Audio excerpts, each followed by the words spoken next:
Hello, I'm Stephen C. Campbell. Welcome to this video in which I will go over the complete product service marketplace development framework. So we're going to go over the product service marketplace development. Then we'll talk about the marketing of the product and service. We're going to be touching on digital marketing, which is so important, and it's a strategic consulting approach, and we're talking about executing for the marketplace. That's me during a recent seminar I ran for some business owners. So here's what we're going to cover. We're going to cover category marketing, market segmentation, channel marketing, ideal client profiling, pricing, supply and demand, brand equity, and the digital marketing component of communicating the value proposition to the end user client, and also delivering products and services via the digital marketing channel. And on top of all this, we're going to talk about mindset as appropriate to be able to effectively implement these fundamentals within the marketing strategy consulting framework. So here's a visual representation of what we're going to cover. This is the complete framework map which I've developed over the years in working with corporations and small businesses and local councils. And I've put everything down in one graphic so during seminars customers can see exactly where we're moving with this. So that's the framework which you're going to come back and refer to. So with that said, let's go. We're starting from here, moving across categories, channels, market segments.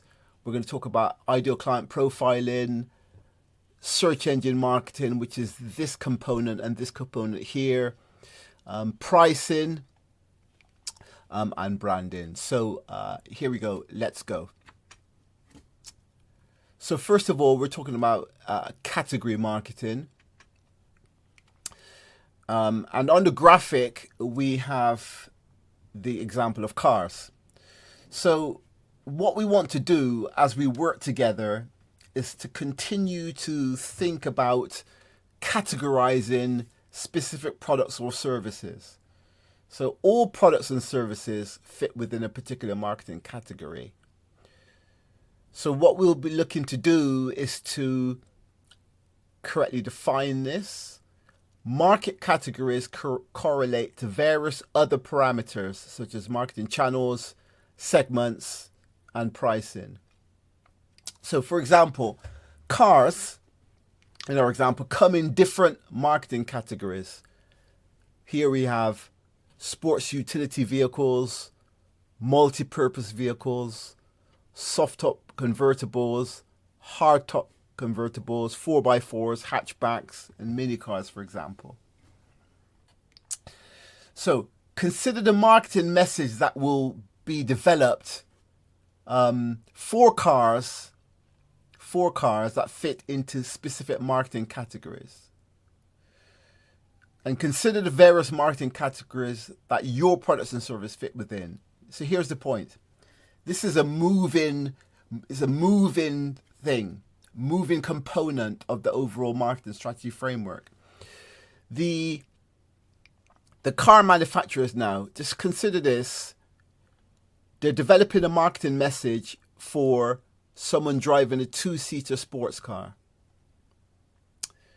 And they're developing a message for someone driving the mother going on a school run every day in her sports utility vehicle with the children. They're both cars, but these cars fit within different categories of the market. That's the key point we want to bring up into focus. And the marketing message that you develop and deliver is different. So we want to bring this back to your organization's products and services, whether it's, for example, you're into real estate, you're estate agent, and you're selling properties. Are you selling flats or apartments that sell for £100,000, or are you selling penthouses that sell for £1 million or £2 million? The marketing message is different. If you're a recruitment consultant, what type of clients do you place? Do you place telemarketing clients that run for, I don't know, £100 a day? Or do you place executives that charge £500 a day, for example? To attract these clients into your organization require a different marketing message because they fit within different categories of the market.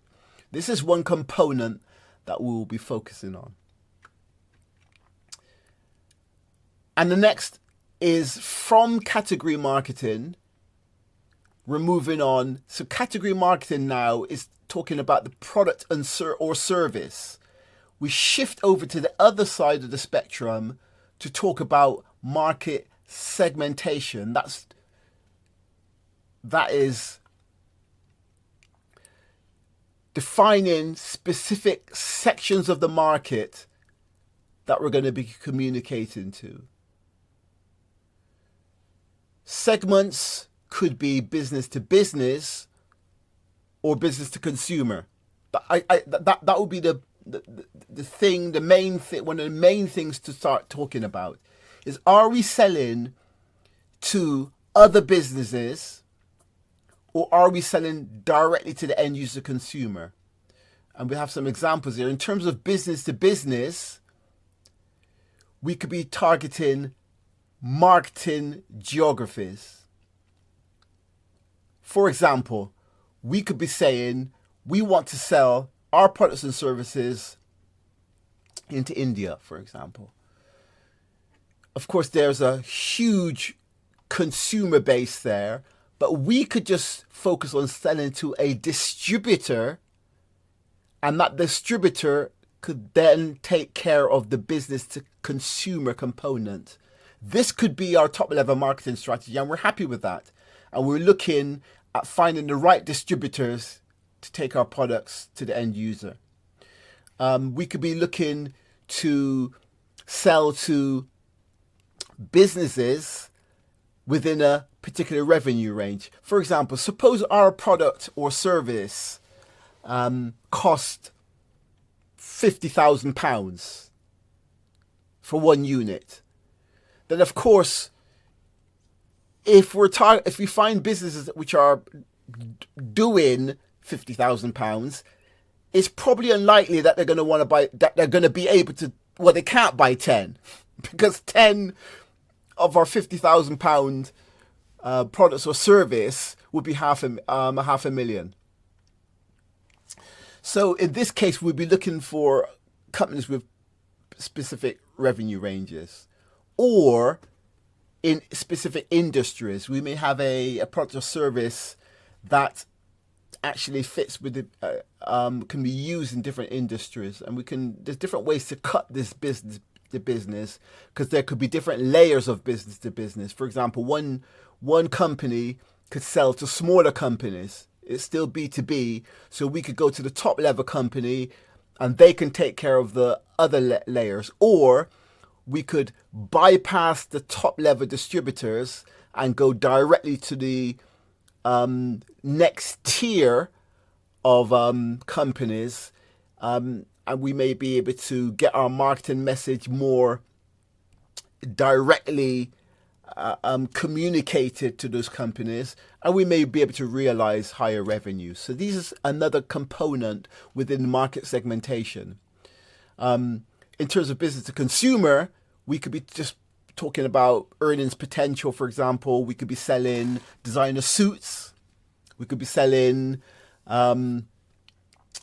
furniture for homes. And we could be looking to sell pieces of furniture that sell for £2,000 a pop. In this case, why not segment the market by people earning £100,000, for example? Because if you're selling something that sells for £2,000, of course, if someone is earning £20,000, of course they could buy it, but more likelihood of that people earning £100,000 would be more readily available to buy your £2,000 products.